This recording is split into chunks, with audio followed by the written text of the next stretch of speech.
Hello, I'm Helen Mason. I'm a freelance consultant working with the leadership of hubs around the country.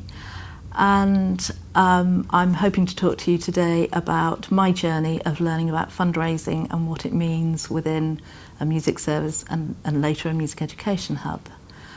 I used to run a music service, as they were then, in East London, in Newham, which happened to be a charitable trust. So perhaps I started quite early on the journey of what fundraising means to music education.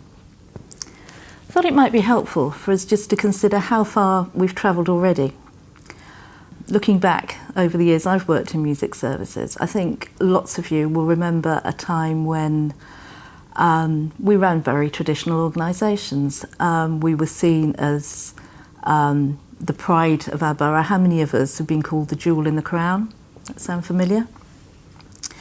And we presented young people at events, at concerts, the way our politicians and our masters wanted to see them. And we knew what structures to put in place to do that, and we needed our local authorities to just give us the money to get on with it, please. Now, do we think of that as a golden age that we want to go back to? I would argue perhaps not anymore.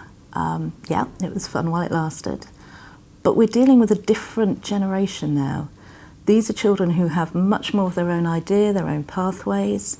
They want exciting routes. We're not always the answer. Sometimes it's partnership. Sometimes we need to find different ways of doing things. And I would argue that by incorporating different partners with different funding routes, with different priorities, we've got a better chance of doing that. And it keeps us fresh, doesn't it? We don't want to keep doing the same old thing with slightly less money.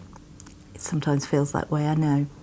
But I think what I want to try and present to you is an approach that'll help us refresh what we do and get excited by doing things a bit differently.